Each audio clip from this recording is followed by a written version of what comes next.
Yay! It is Friday, the last Friday in July. We are about to go into August. It's hard to believe, but when you go outside and you check out the temperatures, maybe not so much. Although we got a break today. It's hot, but at least the humidity is down. I mean, shoot, Well, earlier this week, enjoy you it because it's coming back tomorrow. yeah, well, I'm gonna enjoy it while you can because it's only like 44% humidity. Earlier this week, I saw 77%. What a It's crazy, crazy hot. crazy hot, but who are you, Mr. T-shirt man? I'm the bold one to go, and John Cold Rise Lawson, the one you're here for. Well, I don't know about all that, but I'm Brent Leary, the one you depend on. How Not, about that? How about that? The one they depend on for consistency when all around you is chaotic, catastrophic. I'm yeah, here for y'all. the world's crazy. Like this. You can always depend on me. Anyway, what are you giving that face for? I mean, I I say the mean, same thing that's the weirdest I say the same thing every damn week intro. because it's true. Okay, Well, while all around you is trying to give you a whole bunch of flash and dash and all that stuff, I'm just here for you. good. Proud to be. We're happy. All right. There's no need for that kind of face. All right. So it's been another week of stuff. We talked about a lot of stuff earlier today on the other show. What's something else that we can Yes, talk about? please do not bring that back. What else? You throw out some. I got something I want to Oh, talk about. there's so much that happened this week. Give us something that you want to dig into. Uh, uh, well, I'm such a geek about mine, but they released the, Kraken. Kimmy K. Yes, they released the Kraken. Absolutely. Oh, you've been waiting around. What is it? That Kimmy the four Kimmy or whatever? 3. Oh, I thought that was already out, and then they brought it back in. And now they're bringing it back out. I mean, No, well, it was already available, for you to subscribe to. But right. on Monday, they actually released the weights. So anybody could go out, download it, and run it on their own environment. So basically, where we're at right now is that you've got supreme intelligence. I thought it was Yeah. super intelligence. Now we're at supreme. Well, it's supreme in terms of all the super intelligence. This one is the supreme. It's at this moment on Okay. the testing and the basis. You can actually download it and change it, do whatever you want because you've got the weights. And I just think this is a, a defining moment in AI. Although I don't think anybody's really pointing at it and saying, hey, July 27th, 2026, that A, will be a, one of those days. a day which will live in infamy. It will. I So, think have you done this? I mean, do you have a machine that is really capable of running all this stuff no, on? I'm not even interested. So, why are you excited? What? Well, I mean, it's not necessarily for somebody like me to do it, but somebody that has a business that has been very concerned about sharing their business information in the cloud. You don't have to do that now. So if you got a 2 terabyte, machine that can run this thing, you have the Hmm. ability to run this thing now. This is in the hands of corporate America, and But I think that's going to be a big change I know corporate America still has significant issues with putting this kind of stuff. Well, because of where it's coming from, and the not a lack of because it's coming from outside the country, and particularly that country. So there's still a lot of issues that corporate enterprises have with running that kind of stuff. yeah, not everybody. Trust me. Well, I But mean, little guys like little companies are going to try it. I mean, companies that are big enough to at least run things locally.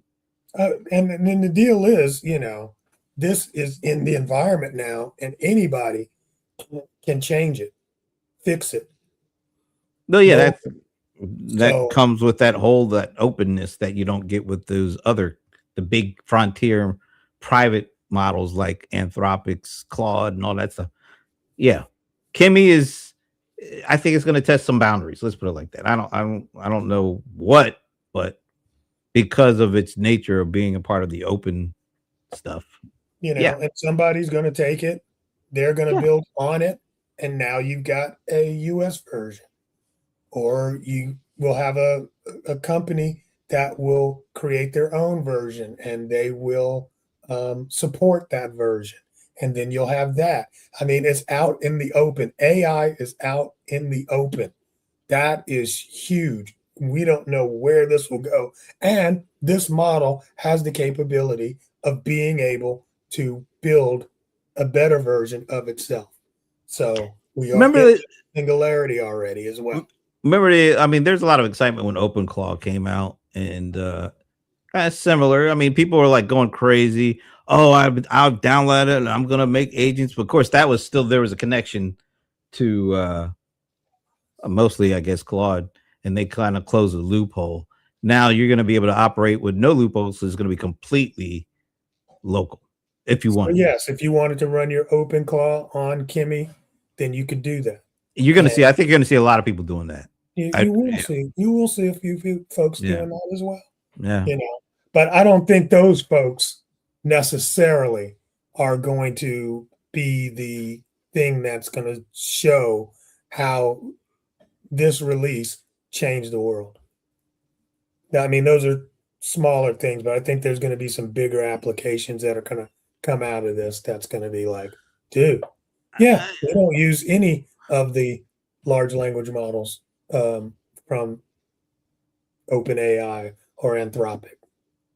No, I think OpenClaw they're going to build on Kimmy 3 and not have to worry about the stuff they had to worry about with OpenAI and Anthropic. I mean, Anthropic shut that down with the quickness. Then they even changed their whole policy because they had to close that loophole. They had to close a serious loophole. Because why? Because tokens were so expensive. Yeah, it was the business model that they had to close. Now, which was one of the big things that were happening where people were seeing it's like, look, we're spending as much on token cost as we were human cost. That's a problem. Some people are actually using OpenClaw and OpenClaw and Claude. That's so hard saying that stuff. But they were setting up stuff that ran 24/7, and they were only paying $200 a month. Exactly. That's a problem. That's a huge problem. That was a problem. So this actually takes away that issue because you're able to do everything local and you're not paying a monthly to use it. So we'll see. I mean, there's going to be some interesting stuff that comes out of this. I totally agree with you. Some of it's not going to be good either. some of it's going to be really bad. Good. But that's like everything, right? Absolutely. And that's kind of why it's like very interesting that this actually happened on Monday. Well, yeah, we'll see how the United States government did not get involved and block it. They let it go. Well, yeah, but there's always a case where they'll jump in. Right, but it's already out. I know what OpenClaw was out, but it was shut down because of the business model, because Claude didn't want to have people running 24/7 and only getting paid $200 a month. Because you keep talking about OpenClaw as if it is a language model. I mean, no, it was an example. They were using it alongside the language model, and they were running 24/7 processes that they were only paying $200 a month to use the language model stuff. Yeah, just for the audience so they understand, OpenClaw is something that a developer coded in a week. Yeah, it was only a week. It took a week, and it was totally done by vibe coding. Yep. And it allowed an operating system to run on top of a large language model and Yep. get it to do things as an agent. You just had to pay the $200 a month access, and it was but it was running like that access for like 24/7, which it was. I don't think Anthropic really envisioned anything being able to run like that for It the didn't exist until that week. Yeah, and then that's why they had to change everything in terms of their policies. Yeah, because there was a loophole. I'm going to be interested to see how this stuff is being used and what kind of loopholes they find for taking it to the limits. I don't even know what the limits they're going to find a lot of crazy stuff is about to jump off. Which I think interesting year. And I think do I say traditional LLM providers, like the two that are the best known, but there are definitely others because there's Gemini and what Google's doing. There's a lot of them. But I think they're the ones that are looking at this the most. I think they are, and it's going to be interesting to see how they defend their positioning. Well, you saw Anthropic kind of not coming out and poo-pooing these. What are they called? They're open, not true open, but open. I can't find it. Is it open fields? I forget. There's a term that they use. There's pure open, and there's something else in the middle of that, and then there's the completely closed off. And yeah, and there was a letter. Okay, that Microsoft and a whole bunch of open weights. That's what I was trying to figure out. The open weights models. Yeah, that's what this is. Yeah, exactly, and that's why Microsoft put out an email or letter or whatever earlier, or I guess it was late last week, around wanting some sort of open weights in American AI leadership. It talked about the importance of openness when it comes to these models, and they had a whole bunch of companies sign on. One of those companies was OpenAI, but there's a company that was missing that didn't sign, and they had to put out their own stance on this because they had to kind of justify why they weren't a signatory to this openness policy that's going on with models. It was Anthropic. I mean, why?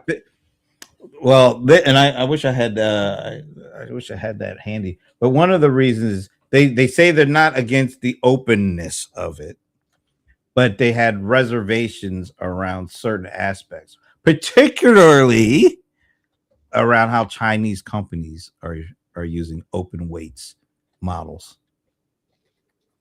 Yeah, well, I mean, when you're the leader and they're copying from you. That's why it'll be interesting to see. OpenAI sign is a signatory, but Anthropic isn't. Yeah, well, they're copying from Anthropic as well. So are we saying Anthropic is the leader now when it comes to? I mean, they have done great work. With code and co-work and all these other things. It does feel like they have taken somewhat of a lead over the OpenAI, but does their stance on this stuff potentially put them in a precarious position when everybody else is on one side? No, and so I pulled it up. It says the letter is Open Weights and American AI Leadership. Yeah, that's on the Microsoft side. Pushed out on July 24th. Yep. And then look at the signatories at the bottom. Yeah. And then it says the nuance matters because the spin for didn't sign is being spun as if they wanted a ban, and that's not their stated position. Well, in Anthropic, then Dario, whatever his last name is, he put out a statement on kind of defining what their stance is on this and why they didn't were a signatory to this. And partially it's not, apparently he said, no, it's not about openness as a general thing, but it's around how certain Chinese companies basically are they need guardrails around how they are going to the market outside of these. It says he declined the pledge. Yeah. But claims they're not anti-open weight. They just didn't want to sign a blanket sounding statement. And then, but it also was they actually named they especially are concerned about companies coming from China and Chinese companies like Chemi3, which are the ones that probably have the biggest opportunity to upset the apple cart, so to speak. Already have. And that's what, so when you look at this total situation, you have, and what's interesting is look who that pledge was written by. Microsoft, Satya Nadella, signed by all these companies. And Anthropic is kind of on the other side of it, although they're claiming they're not against openness. Yeah, you can't say they're on the other side just because they didn't sign up. Well, they're not signed up for a reason other than they said it's not the openness aspect, but they feel like there needs to be certain guardrails because of certain countries and the companies that operate there and what they do. So, I mean, it's just an interesting situation because it's like the two big dogs are OpenAI and Anthropic. I mean, you have one of the big dogs going along with the ultimate big dog, which is Microsoft and all the companies that are signed to that. And you have the other big dog, the AI Foundation big dog, who is like, we can't sign this. It's not because of the main reason, but there's a significant other reason that we can't sign on to this. So what wins out here? What is it going to be, the masses, or is it going to be the leader in the clubhouse right now? But how will this impact? How will this impact it? If all of them don't fall in line, then none of it works. So that's why I'm saying Anthropic is basically, all right, it's one holdup, but it's one of the two biggest AI foundational model provider with the closed proprietary model. I mean, from my understanding, he's not opposed to the spirit of the letter. So why do you think he's opposed? Do you think he wanted to? Why didn't they come to us and let us be a part of creating this letter? Is that maybe the holdup? Is that why they're like, because it's kind of hard to see all these other companies, including OpenAI now. Of course, Microsoft has a financial stake in OpenAI, which is a big difference. I have to say, it has to be a main concern. But I mean, did you think Microsoft went to them and said, "Hey, look, we're working with OpenAI and all these other companies to come up with this kind of, I don't know, whatever he calls the letter"? I don't know. I mean, it's as far as I know, the CEO of Anthropic has been calling for this for the last 24 months at least. I mean, initially, he was the one sounding the alarm, and everybody else was kind of like, not paying him any attention. So why didn't they sign this now? If everybody else is finally on board, why aren't they on board with this? Oh, I mean, I just read to you what he said. They declined the pledge, but claim they're not anti-open. They just don't want to sign a blanket sounding statement.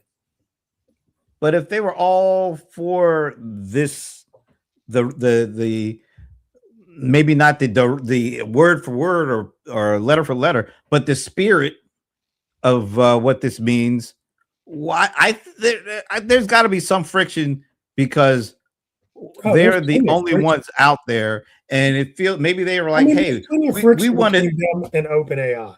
Maybe they're like, hey, we've been at this for longer. We've been wanting this for longer. You should follow our lead, not you come to us and say we've got our own letter now and we want you to sign it. No, Could it be just I as can't petty see as it that?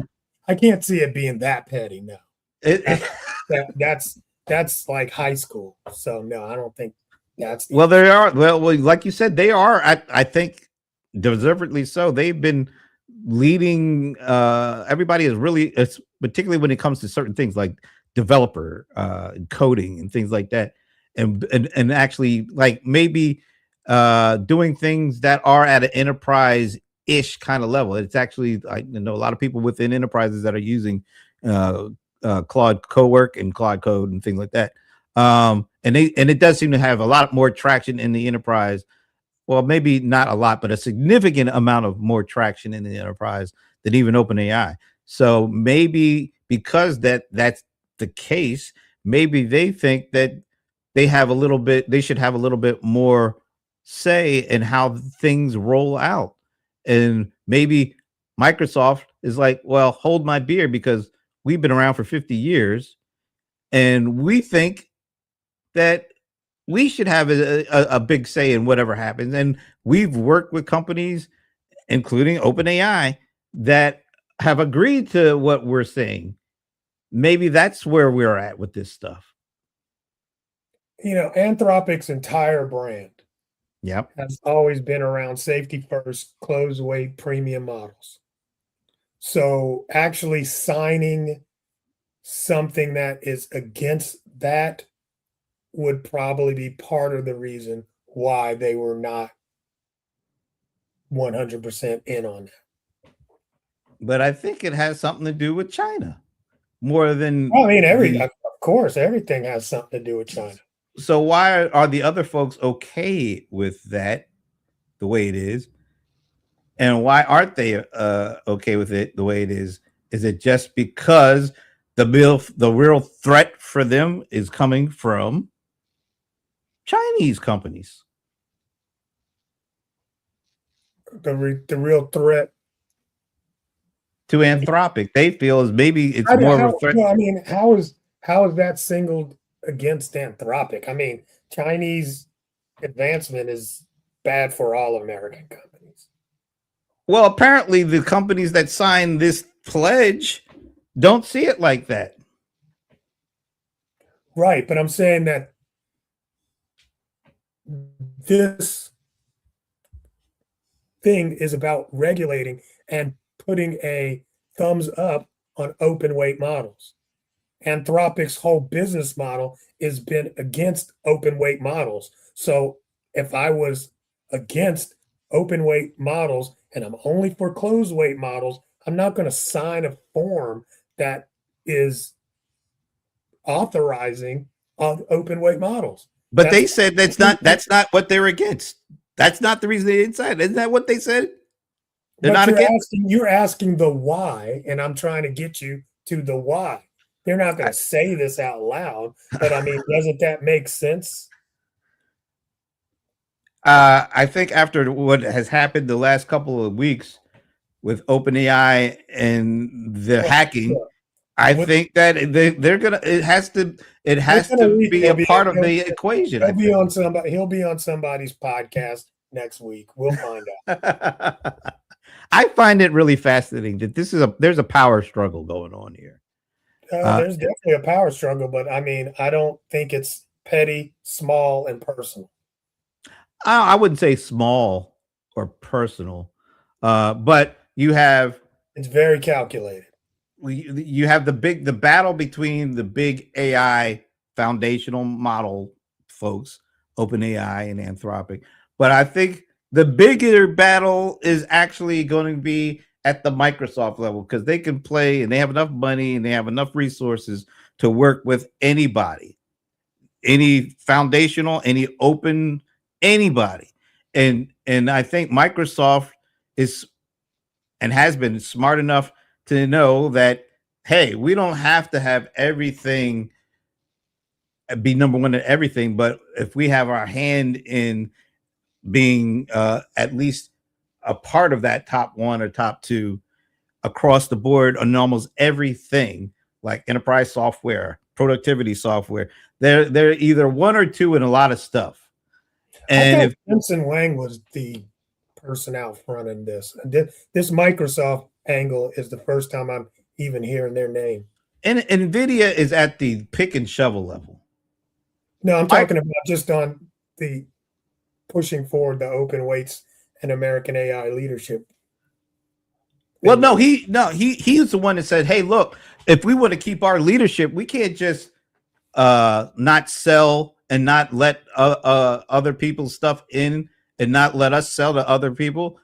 He says we got to be able to compete, and just by shutting people out, that's not competing. We need to be able to compete. I'm talking about this initiative. I thought he was the leader of the initiative, and you're saying no, this was a Microsoft thing. I think I think Microsoft and NVIDIA are actually at that level. I don't think Anthropic and OpenAI, they are at the level when it comes to purely AI, but we're talking overall hegemony here. We're talking about companies that go from rooter to the tutor for the most part, and have resources that OpenAI and even Anthropic don't have. And they want to be able to have a say in what happens in the overall picture, not just at the foundational frontier model. Well, maybe that's another reason why you like screw you. That's why Dario was like that. Maybe you're not gonna just big fat hand us because you think you got all the cards. Well, I think they have more than just one card. I know, but I said because you think you got all the cards. Well, let's look at the cards. Let's look at the cards that I'm not in your deck. Let's look at the. Well, I think if they wanted to, Microsoft could have probably owned one of these things early on. They could have thrown enough money at these things. It was cheap. But I mean, Microsoft. When you think about all the stuff Microsoft has, and I think there may be a couple other companies that are in this category. But Microsoft has owned so many different pieces to the pie over the years: operating systems, productivity suites, even gaming stuff with whatever that company they bought. I can't even remember. Enterprise software, Azure. We talked about that earlier. These are big, huge pieces. If you're running anything big like frontier models, you're running on either Azure, AWS, or Google Cloud. So you got hyperscalers.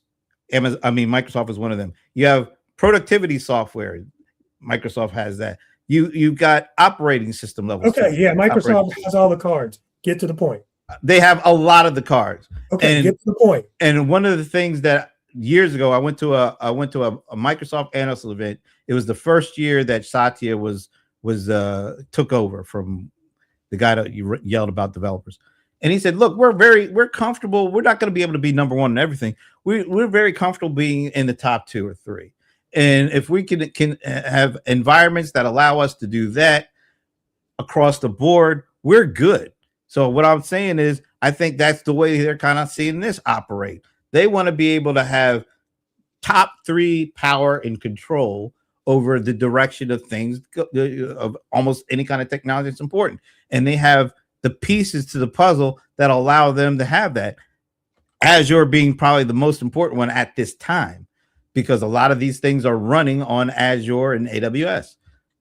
That gives them a certain level of power beyond just the pure AI frontier model stuff, which is where Anthropic and OpenAI are thriving right now.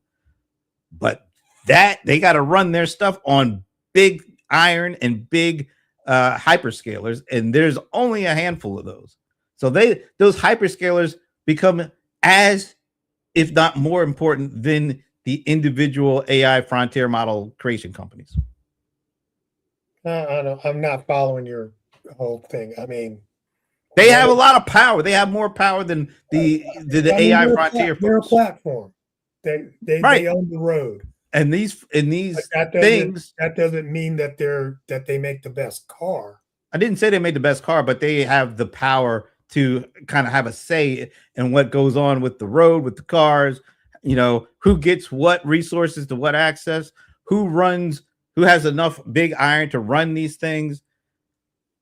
Amazon and Azure are having a big say in this. We even talked about, look at how these things are still growing.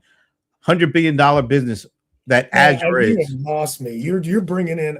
Okay, you're right. I'm going higher. I guess I'm going bigger because you're right. Because the AI stack is actually one piece of this big overall puzzle. Statement that OpenAI and all the other guys said one person's not in. So I don't know, but yeah, okay. I think these big companies like to have a say in the direction of where things go, and they will. They don't have much of a say. Yeah, no, they have more to say that I think you're giving them credit for. I mean, they have as much say as the road can say, and they're the ones building the road. That's what they get to do. That's what their say is. That's a pretty big say. Tell me how to build the car. Well, I apparently they're not saying you got to do it this way, but they're making a case. That's what this statement is about. Well, but this statement is about how you're going to build the cars and who are the ones that are signed up to build the cars. Almost everybody outside of Anthropic right now. Almost everybody outside of Anthropic. The one car person. Yeah. Eventually, I think there's going to be a move, and I think it's going to be everybody's going to move towards each other. My point is, Anthropic's going to move more than anybody else. If Anthropic doesn't get in, then none of it works. Doesn't matter. I think it works, but it doesn't work as well. Fact, if China doesn't sign off, it doesn't matter. I think it works. It doesn't work it doesn't work as well and as efficiently and as scalable as if Anthropic doesn't get on board. It'll still work. How can it work if one side decides they're not going? It's one side of OpenAI and Anthropic, but there's bigger sides that go beyond that. The ecosystem involved. What if China doesn't do it? If China doesn't do it, then it definitely won't be as big as it could be. All right. How does it be big at all? It's already going to be big. There's billions of dollars being thrown at this stuff. While Chinese innovation takes off. Because Chinese innovation will only go as far as whatever the catastrophe that comes, even though it looks great. There's no regulation. They can do whatever the hell they want. And then something catastrophic is going to happen. And there goes that. Okay. Well, we'll see. Yeah, it's happened over time with every technology. You need some kind of guardrails. And right now, a lot of those guardrails are being ignored because everybody wants to be the leader until something catastrophic happens. And then it's like, oh shit, we can't do that. Anthropic. Not yet. No, I'm just saying the case with Anthropic is we don't support open weight models. Because their stance. Because they're dangerous. Because it's dangerous to their business model too. It is, absolutely. So you really should. You need to. And I'm not just talking about these guys. In a big scheme of things, when a new technology comes out, there's extreme promise and a lot of people getting excited, and then there's catastrophic stuff that happens if you don't have guardrails in place. And it would work best if all these big companies agree to work together to put these closed. Yes, exactly. To put these guardrails in place. Correct. If Anthropic doesn't want to play ball, saying, hey, yeah, because their business model is probably is going to take a hit because they want everybody to come and go to their closed system, but not everybody's going to want to do that. I know. And then there's China, who, of course, they want to be the number one purveyor of AI, intelligence, and technology. Yep. Which goes completely against what America wants, because they want the same thing. So there's a lot of things at stake here. There's a lot of games.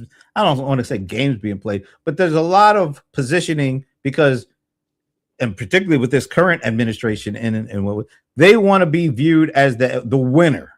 of the AI leader, winner. We make all the rules. Everybody else has to go with. Winner, winner, chicken dinner. China is like, no, we're not playing that. We are going to do things that'll help make us be the number one. China has actually put out some statements that they might play that same game where Chinese models only stay in China. Yeah. So that could actually I think that's on the talk table as well. Yeah, I think it is, but I think it's also just talk because most of the technology trends flows from here to there, and they do things more efficiently and with less red tape. So they actually make stuff that gets out there faster. But then because there's lack of regulation, stuff happens, and when stuff happens and people die or companies lose billions of dollars, that scares a whole lot of these corporate enterprises away for a little while. A little while in this market, it's all about balance. It's it's like risk and reward. So, I mean, if you can prove that there is greater reward than the risk, they'll get in line. But if the risk is big enough and catastrophic enough, that comes before almost everything. I mean, you should think about how many times we've had data breaches. Yeah, that doesn't stop anything. They're still moving forward. It stops certain things. Very little. But eventually, if, like you said, if the incentive is big enough, somebody's going to take the risk. Somebody's going to try it. They have these data houses with all this very, very sensitive data that they don't even need. They're not getting rid of it. They're just going to keep it in a data house until one day they might need it. Yeah, they'll keep data because data, that risk is greater, or the reward is greater than the risk of holding and housing the data. I mean, if it's big enough, but a lot of companies they're still trying to figure out certain basic things around this stuff. And things are moving so quickly, it's very hard for them to keep up just with the basics of this stuff. So that's this week. Next week it'll be something different. Oh yeah, that's usually the case. But the thing that I don't think is needed, although I don't know how you stop it. These models are coming out faster and faster and faster. I don't know how anybody can keep up or understand the implications of these new models, except for apparently the agents are able to keep up because the autonomous hacking, it happened. And then I think it's going to happen even more. We were talking about earlier, Anthropic. Everybody was focused on and I think the reason they were focused on OpenAI and Hugging Face is because they did a much better job of putting it out in the public and walking you through what happened, how it happened, the companies that were involved. It was a very detailed stuff that was going on. I go back to the original OpenAI statement, and they keep updating it with new information. They have to, because they've been outed. But Anthropic, who you said, they weren't outed, and you got to wonder. Well, yeah, and you got to wonder how trustworthy is that? If you're not outed, you just don't say anything. That's not good. One of their models got out of their testing environment. Yeah, that's not a good thing. If you the only reason that but I'm saying, why would you tell people that if you didn't have to? Because if it got out, I would want a company to be upfront and say, "All right, hey, I know you nobody's forcing it didn't hurt, but let's be clear. Nobody was hurt.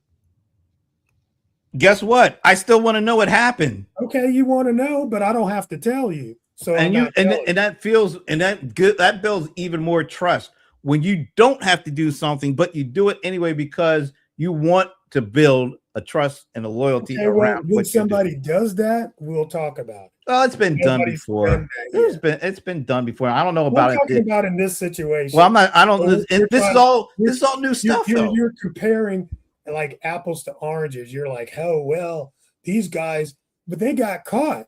So now they're trying to play catch up because they got caught.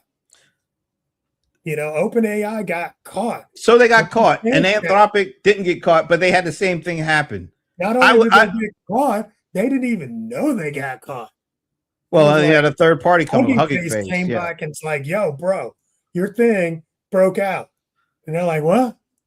Well, so, I mean, I guess what I'm saying is I'm not giving about which one do you trust more. I don't trust either of them. I don't trust either of them. Bro, you were I don't trust either of them. I mean, I don't understand how you can just put these two together and be like, well, I trust this one more. I didn't say that. I said I don't trust any of them, but I would feel better if Anthropic had come out on their own steam, not getting caught like OpenAI did, but come out on their own steam and said, hey, this happened to us. They did. They didn't tell you the scenario around what happened. That means they didn't do it. Let me finish. Jesus. Okay. They didn't do it. I can't talk. You're gonna. They didn't do it. It requires back and forth for it to work. Let's put it like this. That's all I'm saying. They had an opportunity. Get my point out. All right, go ahead. Thank you. Before I dismantle it, but go ahead. Fine, do that. Okay. But the deal is they already had a model. They said it was a very powerful model that could break in to all of these different, softwares. So they got all the software companies together and gave them the model so that they can test it and that they could build the barriers before they released the model. They didn't tell us or the general public why they were doing that. Now they're telling us, well, we had this happen. First of all, forget you, Tiffany. I ain't gonna let him Thank you, Tiffany. Tiffany, you must be one of them colder isoholic kind of people. Somebody like that. Is Tiffany? She knows that you're talking the entire time. Is she one of those TSP folks? What do you mean by TSP? Well, she's a TSP coach. She's one of them TSP folks. They love you. I can't trust any one of what they say. Oh, look, she had to come clean because you weren't doing your job of coming clean. See, Tiffany's the kind of person that I like because she came clean. She didn't have to come clean. She didn't have to, but she did. Well, good. Perfect example. Thank you, Tiffany. I like you anyway. I like Tiffany. You got to break down why you trust OpenAI and their approach. I say I don't trust them all. That's the first blanket statement. I don't like Ramon. For whatever reason, Ramon seems to trust everybody. I trust nobody. That was crazy. I'm more of the verified kind of person than the trust kind of person. But what I was saying is I like it better when companies tell you stuff that they don't have to legally tell you, but they tell it to you because it's really the ethically right thing to do. Hey, this happened to us. We don't have to tell you, but we feel obligated to tell you because you're our customers and we need to let you know when things don't go right or don't go as planned. We're on it, and we want you to understand that if that happens, we are always going to be upfront with you. I love your hypothetical situation. That's not what happened here, but okay.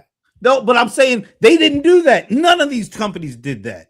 No, if Hugging Face would have never said anything publicly, OpenAI would have never said anything publicly. And if Hugging Face hadn't said anything publicly and OpenAI didn't say anything publicly, guess what? Anthropic wouldn't have said it. That's why I don't trust any of these folks.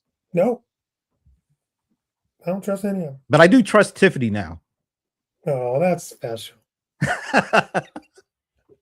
I'm glad. I don't even know who she is, but you know. Okay, all right, Tiffany. I let them talk. You know what? That's what I wanted to end with. This is great. You know, let me finish. Oh, I bought these in an auction. And these are from 1984. They were made in 84? Yep. These are actual. Wow. These are Wow. the actual factuals from 1984. That's cool. But you know what leads me right into I've been listening as usual. I watch a lot of Prince reactions on YouTube. I thought you were done with those. I like the Prince first reaction. And you know what's going on now? A lot of these people, Gen Z people, are not only reacting to individual songs from Prince, they're doing like they're going through the whole discography. They're doing full-blown reviews of every Prince album, starting with For You all the way to the last one, the 39th one. I forget what that was called. And they have never heard these songs before. And so now they're going through it. I find it fascinating because that this is a Gen Zer. We grew up with that stuff. We actually became of age listening to this stuff. These guys are listening with the freshest of ears and watching the videos.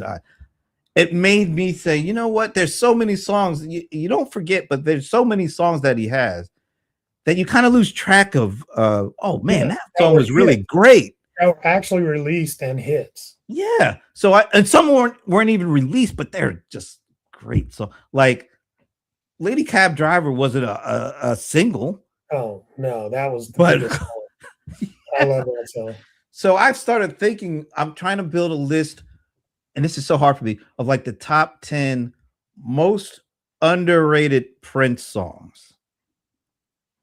It is very hard to do because there are so many songs, because he put out so much that some of the songs just got overlooked because there's so many songs he put out. That being one of them.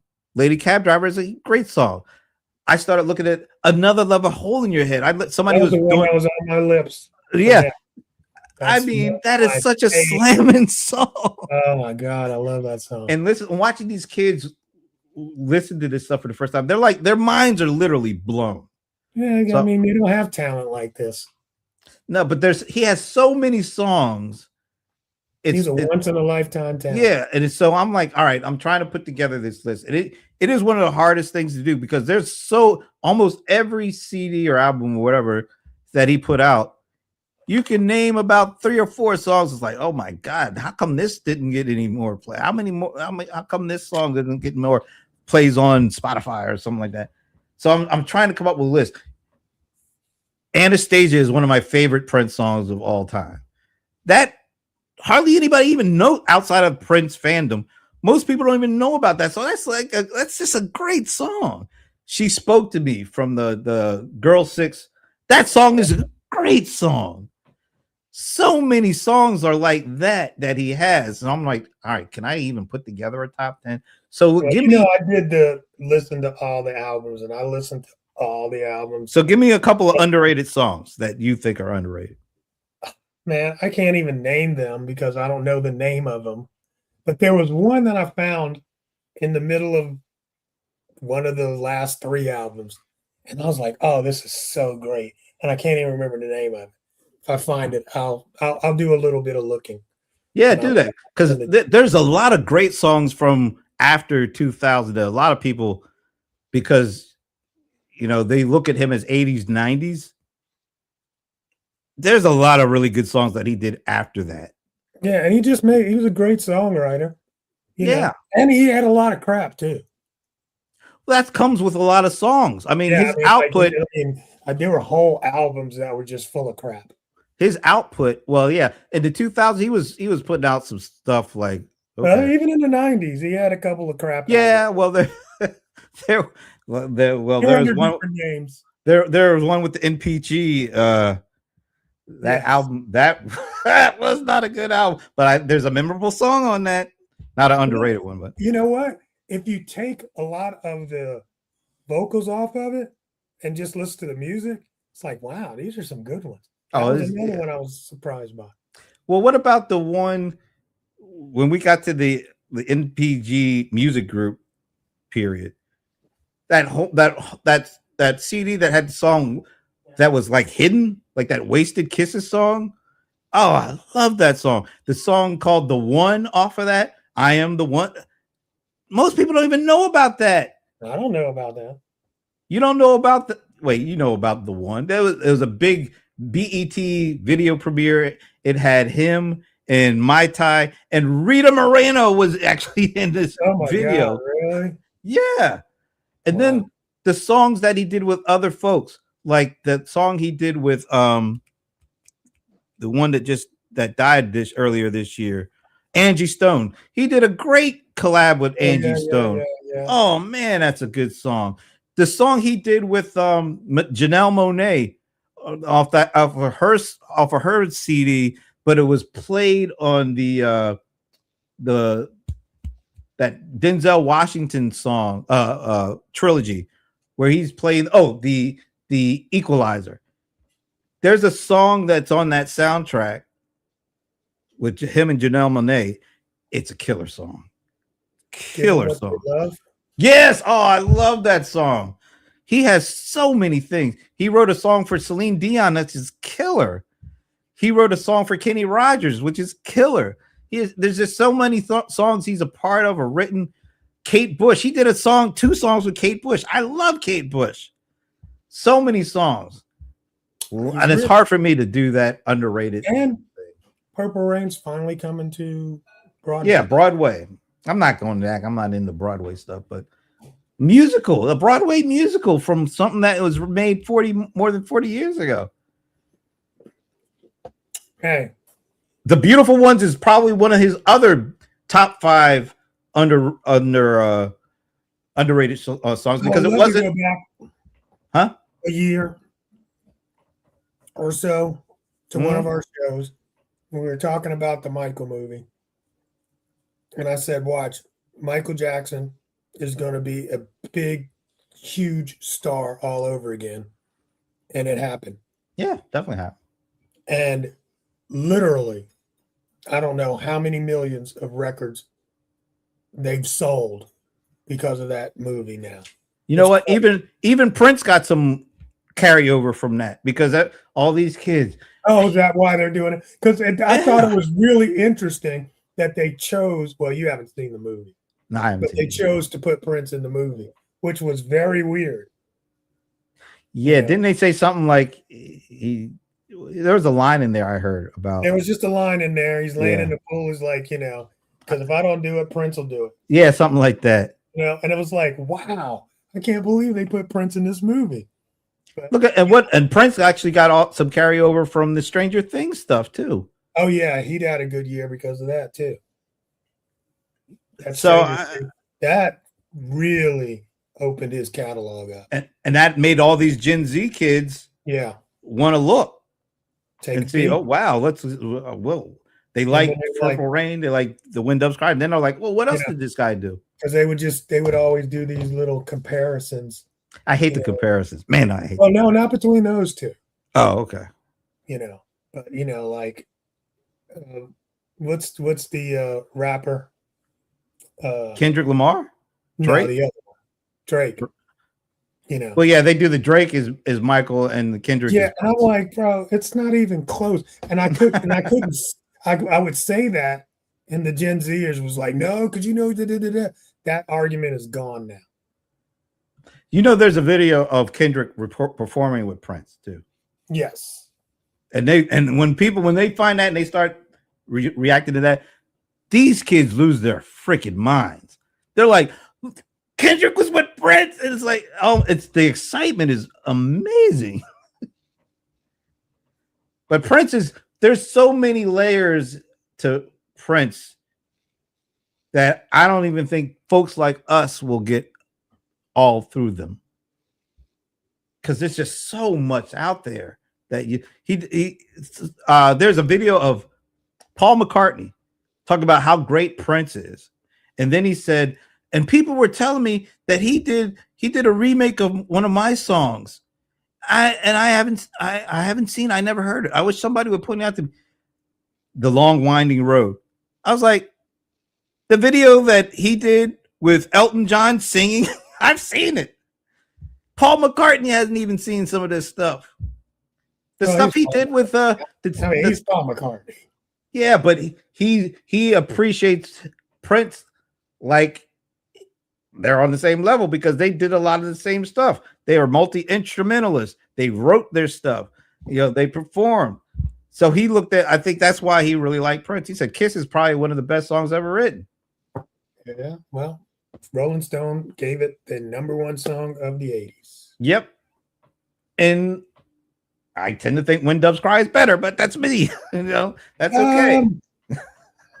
Yeah. I like the uniqueness of When Doves Cry. There was something about that song. I do too. I mean, as far as which song do I like better, I would listen to When Doves Cry more. But I mean, Kiss was can't go wrong with Kiss. I mean, it was just such a huge hit. And it's an easy song to listen to. And and then it became another hit for Tom Jones. That is you're right. You know what I'm saying? So it was just a great, Tiffany likes Doves Cry. Yeah, see, I knew I liked Tiffany. She's right there. We're right there. That. Anyway. Yeah. All right. So you still couldn't think of an underrated song? Oh, I forgot. I was supposed to be looking for that. I didn't even look. God. I got underrated CDs. It was such a good song too. And I was like, dude, this should have been a single. Oh, there's so many that I'm like 80 the 86 Under the Cherry Moon Parade. That might be his most underrated album to me because Kiss is on it. It's kind of hard to say it's underrated when you have Kiss on it, but there was Sometimes It Snows in April, Another Lover Holding Your Head, Mountains, Girls and Boys. That's not an underrated album. I think it is because it there's things that came before Purple Rain and things that came as after. An album, maybe. But I mean, it was one of my favorites. Yeah. No, as an album, I think it is. Sure. But it did have Kiss, which kind of like Around the World in a Day. Around the World in a Day, I think, is somewhat underrated, but it has Raspberry Beret. So it's like it can't be terribly underrated because that song, that song is probably right behind Kiss and When Doves Cry for me in terms of just singular Prince songs. I'll tell you one that is underrated generally, but not by the Black audiences. If I Was Your Girlfriend. A lot of the R&B, the Black folks love that, but it's not a general one. Yeah, I love that song. Matter of fact, Sign of the Times, it's my favorite, and it also still even might be one of the more underrated because a lot of people don't know anything but the song with what's the girl's name? Old girl's name. You Got the Look? Yeah, You Got the Look. People love that song. See, the Black audience is the one that likes Adore. I don't think Adore got out of R&B. Oh, Adores. But Adore is a masterpiece song. And there's so many songs like that off of. You ever heard Breakfast Can Wait? That's the one that that was off one of the, I think the third last album. Artificial Age. Yeah, because there's a song called Clouds that was on that one too, and I love Clouds, and I love Breakfast Can Wait. That beat is killer. All right, we need to get out of here. All right, we'll be talking all night about it. We're gonna be here another 30 minutes screwing around with Prince album. All right. Well, first of all, thank you, Tiffany, for joining us and being on my side. Tiffany, love you. Yeah, and being on my side. No, she wasn't on your side. I'm claiming she told you to shut up in a nice way. No, she did. But she warmed up to me. I can't believe that. That's rare. Leave her alone. All right. Have a great weekend. We will see. That's for me. No, it's not. Anyway. That's not for you. We will see you next Friday, the first Friday in August. Unbelievable. Anyway, have a great weekend. We'll see you then.